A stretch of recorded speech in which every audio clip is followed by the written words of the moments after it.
क्या आपको पता है कि हमारे सन का कलर रियल में ऑरेंज या येलो नहीं है बल्कि व्हाइट है? क्या आपको पता है कि हमारा सन कुछ सालों बाद क्रिस्टल में बदल जाएगा? क्या आप जानते हैं कि हमारी मिल्की वे में एक ऐसा क्लाउड है जो पूरा अल्कोहल से भरा हुआ है? स्वागत है दोस्तों आपका मेरे YouTube चैनल में। सो गाइस, आज मैं आपके लिए स्पेस से रिलेटेड कुछ ऐसे शॉकिंग फैक्ट लाया हूँ जो शायद ही आपने कभी सुने होंगे। तो आइए बिना टाइम वेस्ट किए वीडियो को स्टार्ट करते हैं। क्या आप जानते हैं कि हमारे मिल्की वे में एक ऐसा क्लाउड है जो पूरा अल्कोहल से भरा हुआ है एंड जो हम नॉर्मली ड्रिंक करते हैं? इस क्लाउड का नाम है G34.3 एंड ये क्लाउड लगभग हमसे 12 बिलियन लाइट ईयर्स दूर है एंड जिसमें ज्यादातर गैसेस एंड डस्ट होती है और साथ ही में कुछ अल्कोहल भी शामिल होता है। अब सवाल ये आता है कि ये अल्कोहल बना कैसे? जब मैसिव स्टार एक्सप्लोड होते हैं तब उनसे बहुत सारी गैसेस एंड केमिकल रिलीज होते हैं। इन गैसेस में कार्बन, हाइड्रोजन और ऑक्सीजन होते हैं जो अल्कोहल बनाने के लिए जरूरी होते हैं। जब ये सारे एलिमेंट्स एक दूसरे के साथ रिएक्ट करते हैं तब एथिल अल्कोहल बनता है। इस क्लाउड का साइज इतना बड़ा होता है कि जितना हमारे ओशियन में वाटर होता है उससे 140 ट्रिलियन टाइम ज्यादा इस क्लाउड्स में अल्कोहल होता है। जैसा कि आप जानते हैं कि मरकरी प्लेनेट सूर्य के सबसे ज्यादा पास में है, लेकिन क्या आपने कभी सोचा है कि इसका टेम्परेचर कितना होता होगा? मरकरी के टेम्परेचर में दिन और रात में 600 डिग्री सेल्सियस का डिफरेंस होता है। मरकरी का टेम्परेचर दिन के वक्त लगभग 430 डिग्री सेल्सियस तक जा सकता है और वहीं अगर रात की बात करें तो इसका टेम्परेचर लगभग -180 डिग्री सेल्सियस तक गिर सकता है। मरकरी की जो साइड सन के फ्रंट में रहती है उसका टेम्परेचर 430 डिग्री सेल्सियस तक होता है एंड वहीं जो पीछे वाली साइड होती है जहाँ सन की रोशनी नहीं होती है वहाँ -180 डिग्री सेल्सियस तक जा सकता है। आपने ये तो सुना होगा कि सैटर्न की रिंग धीरे धीरे गायब होती जा रही है। सैटर्न हमारे सोलर सिस्टम का दूसरा सबसे बड़ा प्लेनेट है एंड इसकी जो रिंग्स होती हैं वो आइस एंड रॉक पार्टिकल्स से बनी हुई होती है। सैटर्न की रिंग गायब होने की मेन वजह इनकी ग्रेविटी एंड कंपोजिशन।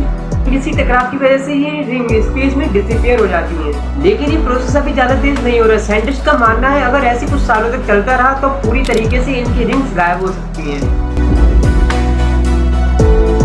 क्या आपको पता है कि जुपिटर एक ऐसा प्लेनेट है जिसपे हम कभी भी लैंड नहीं हो सकते हैं? जुपिटर हमारे सोलर सिस्टम का सबसे बड़ा प्लेनेट है और ये ज्यादातर हाइड्रोजन हीलियम गैस का बना हुआ होता है, जिस वजह से जुपिटर पर कोई सॉलिड सरफेस नहीं होती है। यहाँ पे आपको सिर्फ क्लाउड्स एंड गैसेस दिखाई देंगे। इसका एटमॉस्फेयर इतना डेंस है कि अगर आप इस पे लैंड करोगे तो आप क्लाउड्स के बीच में ही फंसे रह जाएंगे। एंड इसके अलावा जुपिटर पर कंडीशन भी काफी एक्सट्रीम है। यहाँ पर अगर कोई स्पेस क्राफ्ट भेजा जाए तो वो पूरी तरीके से डिस्ट्रॉय हो सकता है और यहाँ पर सिर्फ violent storms and high speed winds ही दिखाई देंगे। क्या आपको पता है कि हमारा सन एक दिन क्रिस्टल में बदल जाएगा?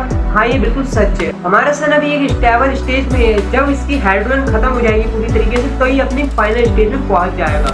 जब सन से हाइड्रोजन खत्म होगी तो ये अपने आउटर पार्ट को शेड करेगा एंड जो बचेगा वो होगा व्हाइट रॉक। ये बहुत ही ज्यादा डेंस और बहुत ही ज्यादा गर्म ऑब्जेक्ट होगा एंड इसके बाद एक प्रोसेस होता है। जब ये व्हाइट रॉक धीरे धीरे ठंडे होने लगते हैं तो इसकी कोर में हाइड्रोजन और ऑक्सीजन के एटम्स अरेंज होने लगते हैं एंड ये एटम्स क्रिस्टल में सेटल हो जाते हैं। इसलिए साइंटिस्ट कहते हैं कि हमारा सन फ्यूचर में क्रिस्टल बन सकता है। क्या आपको पता है 66 मिलियन सालों पहले हमारी अर्थ पर एक ऐसा एस्टेरॉइड गिरा था जिसका साइज लगभग 10 किलोमीटर से ज्यादा था, यानी माउंट एवरेस्ट से भी ज्यादा बड़ा। इस एस्टेरॉइड का इम्पैक्ट इतना ज्यादा था कि एक ह्यूज एक्सप्लोजन हुआ एंड जिसका इम्पैक्ट हिरोशिमा के न्यूक्लियर बॉम्ब से बिलियंस गुना ज्यादा था एंड इसके टकराने से इतनी एनर्जी रिलीज हुई कि इसके शॉक वेव्स एंड फायरस्टॉर्म्स पूरी दुनिया में फैल गए। इसके टकराने से एटमॉस्फेयर में इतनी धूल भर गई कि काफी दिनों तक जमीन पर सनलाइट भी नहीं पहुंची एंड जिस वजह से टेम्परेचर गिरने लगा और सारे प्लांट्स खत्म हो गए एंड सभी प्लांट ईटिंग डायनासोर के लिए खाना खत्म हो गया और सारा इकोसिस्टम धीरे धीरे कोलैप्स हो गया एंड इसी के साथ अर्थ का 75% लिविंग स्पेस भी खत्म हो गया और साथ ही में डायनासोर भी। आज भी मेक्सिको के यूकेरन पेनिनसुला में चिक्सक्लब क्रेटर नाम का एक बड़ा गड्ढा है एंड साइंटिस्ट का मानना ये भी है कि डायनासोर के खत्म होने का सबसे बड़ा रीजन भी यही एस्ट्रोनॉट था।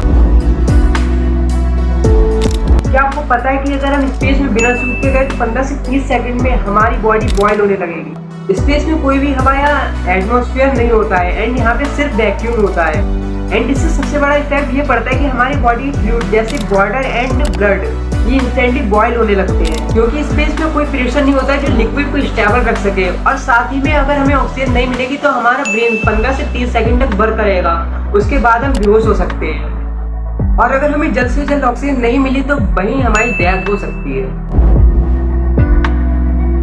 क्या आपने कभी सुना है कि सन का कलर येलो या ऑरेंज नहीं बल्कि रियल में व्हाइट होता है? हमारा सन एक्चुअल में व्हाइट लाइट इमिट करता है एंड इसी व्हाइट लाइट में स्पेक्ट्रम के सारे कलर्स होते हैं। जब ये सारे कलर्स मिलते हैं तो सन का कलर व्हाइट होता है। लेकिन अब बात आती है कि हमें इसका कलर ऑरेंज या येलो क्यों दिखाई देता है। इसके पीछे का रीजन है एटमॉस्फेयर। जब सन की लाइट हमारे एटमॉस्फेयर में एंटर होती है तो उसमें ब्लू और वायलेट कलर स्कैटर हो जाता है, क्योंकि ये शॉर्ट वेवलेंथ के कलर है और बाकी कलर जैसे येलो और रेड स्कैटर नहीं हो पाते। इसी वजह से सन हमें येलो या ऑरेंज दिखाई देता है। क्या आपको पता है कि हमारा मून अर्थ से धीरे धीरे दूर जा रहा है। हमारा मून हर साल अर्थ से 3.8 सेंटीमीटर तक दूर जा रहा है। आपको ये डिस्टेंस छोटा लग रहा होगा, लेकिन लंबे समय के लिए देखा जाए तो ये बहुत ज्यादा सिग्निफिकेंट है। एंड इसके पीछे का रीजन होता है टाइड्स। अर्थ और मून के बीच में ग्रेविटेशनल पुल होता है जो ओशियन में टाइड्स क्रिएट करता है। जैसे अर्थ अपनी एक्सिस पर घूमती है और टाइड्स को आगे की ओर खींचती है एंड अपनी थोड़ी सी एनर्जी लॉस करती है एंड जो मून को देती है। एंड जब मून को एक्स्ट्रा एनर्जी मिलती है तो वो धीरे धीरे अर्थ से दूर की तरफ मूव करने लगता है। एंड ये प्रोसेस अभी इतनी धीरे धीरे हो रही है कि इससे हमें अपनी डेली लाइफ में कोई फर्क नहीं पड़ सकता, लेकिन कुछ सालों बाद मून और दूर पहुंच जाएगा तो इससे आने वाली रातों का साइज भी बदल सकता है। क्या आपको पता है कि हमारे स्पेस का टेम्परेचर -270 डिग्री सेल्सियस होता है और ये इतना ठंडा होता है कि वहाँ सर्वाइव करना बिल्कुल इम्पॉसिबल है। स्पेस इतना ठंडा इसलिए होता है क्योंकि वहाँ कोई एटमॉस्फेयर नहीं होता है जो हीट को ट्रैप कर सके। हमारी अर्थ पर भी एटमॉस्फेयर की वजह से हीट पैदा होती है और वहाँ से रेडिएशन के थ्रू ही हीट ट्रांसफर होती है, और वो भी तब जब आप डायरेक्टली सन की लाइट में हो, वरना बाकी जगह सिर्फ एक्सट्रीम कोल्ड ही है। तो गाइस ये थी स्पेस से रिलेटेड कुछ शॉकिंग फैक्ट जो मैंने आज आपको इस वीडियो में बताए। तो अगर आपको वीडियो थोड़ी सी पसंद आई हो तो प्लीज वीडियो को लाइक कीजिए एंड चैनल को सब्सक्राइब कीजिए। तो मिलते हैं इसकी नेक्स्ट वीडियो में, तब तक के लिए जय हिंद, जय भारत।